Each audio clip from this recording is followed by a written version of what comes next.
जय हिंद दोस्तों, welcome to the dream school. आज हम लोग करने वाले हैं नंबर एंड सिस्टम का पार्ट फोर्थ। ऑलरेडी हम 3 पार्ट डिस्कस कर चुके हैं। फर्स्ट पार्ट में हमने नंबर सिस्टम के बारे में पूरा कुछ जाना है कि नंबर्स को कौन कौन से होते हैं, किस कैटेगरी में उनको रखे गए हैं, प्राइम नंबर्स, ठीक है, रेशनल इरेशनल नंबर सारे। सेकंड और थर्ड पार्ट में बहुत अच्छी हमने ट्रिक्स समझी है कि किसी भी लेंथी क्वेश्चन को शॉर्ट वे में कैसे किया जा सकता है। यदि अभी तक आपने वो पार्ट्स नहीं देखे हैं तो उनका लिंक आपको डिस्क्रिप्शन और ऊपर आई बटन में मिल जाएगा। अभी हम लोग स्टार्ट करते हैं आज के पहले क्वेश्चन से। और पहला क्वेश्चन कुछ इस प्रकार होगा, ठीक है।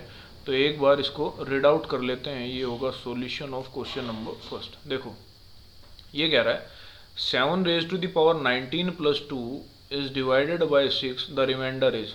कहने का मतलब ये है इस संख्या को 6 से विभाजित करने पर शेषफल होता है, ये बताना है। अब देखो क्वेश्चन करने से पहले मैं कुछ आपको समझाता हूँ।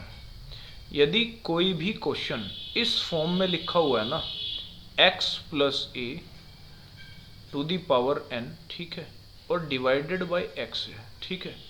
तो अब आप देखो ये x से x तो एज यूजुअल डिवाइड हो जाएगा, a बचेगा ना। तो जो हमारा रिमाइंडर आएगा वो a की power n divided by x ही होगा। इस बात को दूसरे तरीके से मैं कैसे लिख सकता हूं, तो मैं ऐसे लिख सकता हूं। x के साथ में कोई भी यहाँ पे फैक्टर हो सकता है, जैसे कि मैं x के साथ में b लेता हूँ। B X plus A divided by X की पावर n यदि है, ठीक है, तब भी मेरा जो रिमाइंडर होगा वो ए एन बटे एक्स ही होगा, ठीक है। इस बात को आप बहुत अच्छे से ध्यान रखना, आपके रिमाइंडर वाले बहुत सारे क्वेश्चन यहाँ से हो जाएंगे। इस चीज़ को समझाता हूँ मैं आपको इससे। देखो यहाँ पे इसने बोला हुआ है कि 7 की पावर 19 प्लस 2 को हमें डिवाइड करना है 6 से, तो शेषफल क्या बचेगा। अब आप देखो मैं 6 को दोनों के नीचे अलग अलग लिख लेता हूँ।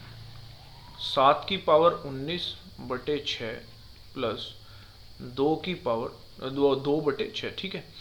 अब देखो 7 जो है ना, मैं 7 को ऐसे तोड़ना चाहता हूँ कि उस 6 का मुझे एक वहाँ पे फैक्टर मिल जाए, या कोई ऐसी संख्या मिल जाए जो 6 जिसको काट सकते हैं। जैसे मैं 7 को लिख रहा हूँ 6 प्लस 1, ये 7 हो गया ना, और पावर है 19 divided by 6 plus 2 divided by 6। अब आप देखो ये जो चीज़ मैंने लिखी है ना, ये यही वाली बात है, ठीक है। देखो इस 6 से ये 6 कट जाएगा, इसी तरीके से इस x से ये x कट जाएगा, ठीक है।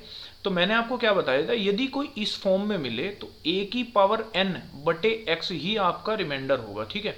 यहाँ पे a क्या है, 1 है, तो 1 की पावर 19 डिवाइडेड बाई 6, और यहाँ पर है 2 डिवाइडेड बाई 6। अब देखो 1 की पावर 19 का मतलब तो 1 ही हो गया, 1 की कितनी भी पावर कर दो, तो 1 बटे 6 प्लस 2 बटे 6। अब आप एक चीज़ देखो, एक को जब आप 6 से भाग करोगे तो एक ही शेषफल बचेगा, और 2 को जब 6 से भाग करोगे तो 2 ही शेषफल बचेगा, यानी टोटल आपका रिमाइंडर कितना बच गया, 3, ठीक है।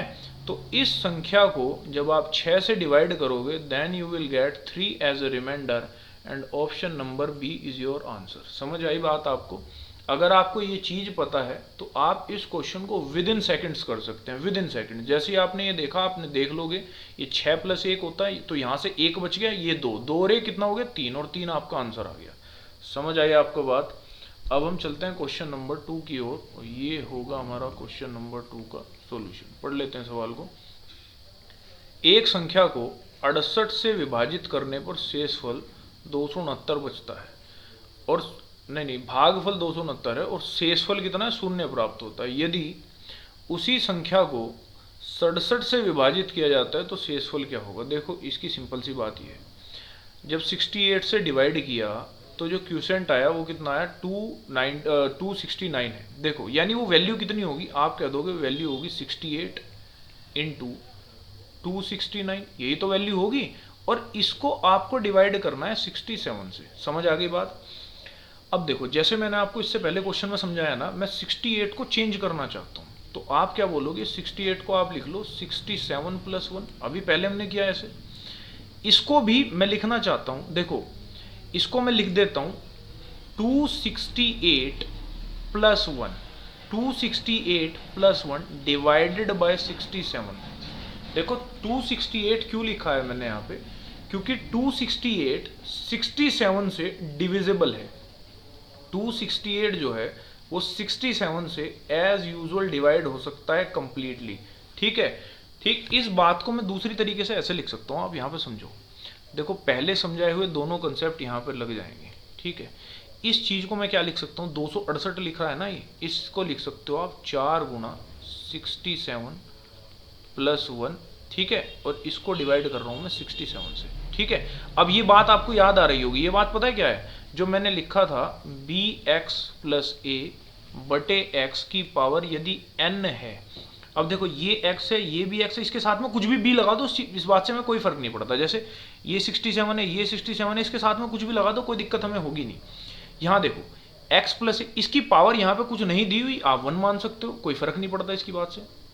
अब देखो जब इसको 67 से डिवाइड करोगे तो शेषफल कितना आएगा, आप बोल दोगे a आए, 1 आएगा। ठीक है, और जब इसको 67 से डिवाइड करोगे तब कितना आएगा, तब भी 1 आएगा, और दोनों के बीच में इंटू का साइन है, 1 गुणा 1 कितना हो गया 1, यानी कि इसको पूरे को डिवाइड करने के बाद आपका रिमाइंडर जो होगा वो 1 होगा, and B is your right answer. समझ आ गई बात, यानी कि पहले दोनों कंसेप्ट इस क्वेश्चन में आराम से लगाए जा सकते हैं। ठीक है, बढ़ते हैं क्वेश्चन नंबर 3 की ओर। Here we have question number 3, पढ़ लेते हैं। एक संख्या को जब 6 से विभाजित किया जाता है तो शेषफल 3 रहता है। ठीक है, जब उसी संख्या के वर्ग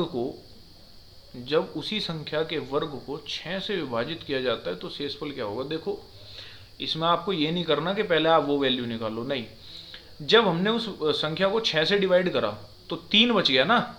अब वो कह रहे हैं उसके वर्ग को यानी उसके स्क्वायर को 6 से फिर डिवाइड करो, तो आपने कुछ नहीं करना, जो पहले शेषफल बचा था उसी का वर्ग कर दो, कितना आ गया 9, और 9 को 6 से भाग करोगे तो कितना बच जाएगा, 3 बच जाएगा। तो अब आपका शेषफल 3 ही होगा, and this is your answer. समझ आई बात। देखो सिंपल सी बात ये है, वो कह रहा है उस संख्या का वर्ग कर दो, आप इस 3 का ही वर्ग कर दो ना, संख्या के वर्ग के करने की जगह से 3 का वर्ग करा कितना हो गया 9, 9 को 6 से डिवाइड कर रहा हूं तो 3 शेषफल फिर से बच जाएगा, 3 रिमाइंडर, 3 ही आंसर होगा। यदि वो कहता कि उस संख्या को दुगनी कर दो तो आप सिर्फ जो पहले बचा हुआ शेषफल है उसी को दुगना कर दो, इसी को दुगना करके फिर से भाग कर लेते। समझ आई, यानी जो भी वो काम उस संख्या में कराना चाह रहा है वो आपको करना है जो पहला शेषफल यानी पहला रिमाइंडर बचा हुआ है। ठीक है, अब देखते हैं क्वेश्चन नंबर 4। ये होगा आपका क्वेश्चन नंबर 4, पढ़ते हैं। निम्नलिखित में से कौन सी संख्या 18 से विभाज्य नहीं है, यानी कौन सी संख्या 18 से नहीं कटेगी, ये मुझे देखना है। देखो पहले मेरी बात समझो, अब बहुत से क्या करेंगे 18 से ना इसको डिवाइड करके देखना शुरू कर देंगे कौन सी नहीं कट रही है। आपको ऐसे नहीं करना। आप देखो 18 बनता कैसे है, आपको पता है 18 बनता है 9 दूनी 18। ठीक है, यानी जो संख्या 18 से कटेगी वो संख्या 9 से भी कटेगी और 2 से भी कटेगी। समझ आई आपके बात। कौन सी संख्या 2 से कटती है, तो आपको पता है जिस संख्या के अंत में इवन नंबर हो या 0 हो वो संख्या 2 से कट जाती है। ठीक है, अब देखो इसके लास्ट में भी इवन नंबर है, इसके लास्ट में भी इवन नंबर है, इसके लास्ट में भी इवन नंबर है, इसके लास्ट में इवन नंबर है ही नहीं, यानी कि ये संख्या 18 से नहीं कट सकती, and this is your answer. Question हुआ खत्म। समझ आ गई बात। तो केवल इतनी चीज देख के आप आंसर कर सकते हो। ठीक है, अब देखते हैं नेक्स्ट क्वेश्चन, क्वेश्चन नंबर 5। देखो एक संख्या में 2 अंक होते हैं। ठीक है, यदि अंकों को आपस में बदलने से संख्या को मूल्य संख्या में जोड़ दिया जाए तो परिणामी संख्या किससे विभाजित होगी। देखो ये क्या कहना चाह रहा है, कोई भी संख्या है, मान लो ले लो 23 है कोई संख्या, जब इसके अंकों को आपस में बदल दिया, ये 23 है तो बदलने के बाद कितना हो जाएगा 32। अब वो कह रहा है इनको जोड़ दिया तो कितना हो गया 55। वो कह रहा है कि ये संख्या हमेशा किससे विभाजित होगी। आप देखो 55 हमेशा 11 से कट जाएगा। समझ में आई बात, 11 से कट गया। एक एग्जाम्पल और ले लो, मान लिया कोई संख्या 13 के अंकों को आपस में बदल दिया तो कितना हो गया 31, और जोड़ दिया तो कितना हो गया 44, अब भी 11 से कट जाएगी। यानी ऐसी संख्या हमेशा 11 से डिवाइड होगी, और यही आपका आंसर है। क्वेश्चन खत्म हुआ यहीं पे। समझ आई बात। सिर्फ इतना चेक करके आप देख सकते हैं कि यदि संख्या की डिजिट रिवर्स करके एडअप हो रही है तो वो वैल्यू हमेशा 11 से कटेगी। ठीक है, चलते हैं अगले क्वेश्चन की ओर, और ये है आपका लास्ट डे क्वेश्चन जो आपको करने के लिए दिया गया था। अब हम चेक कर लेते हैं कि आप लोगों के आंसर इसमें सही हैं या गलत हैं। देखो एक संख्या को 296 से विभाजित करने पर शेषफल 75 प्राप्त होता है, ठीक है। जब उसी संख्या को 37 से विभाजित किया जाता है तो शेषफल क्या होगा। अब इसका मतलब सिंपल सा है कि 37 से ना 75 को भाग करना है और देखना है शेषफल कितना होगा। देखो ये 75 है, ठीक, 37 की आप में 2 गुणा कर दोगे तो 37 दूनी कितना हो गया 74, ये कितना है 75, एक बच गया शेषफल, ठीक है, यही आपका उत्तर हो गया। समझ आ गई ना बात। सिर्फ इस 75 को भाग करके देखना था आपको 37 से, ठीक। ये हमने क्वेश्चन डिस्कस कर लिए हैं कल वाले सेशन में।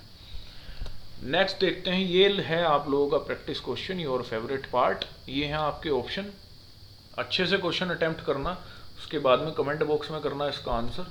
वीडियो यदि आपको अच्छी लगी हो तो लाइक करो, शेयर करो, चैनल को करना subscribe. This is the end of this video and thanks for watching.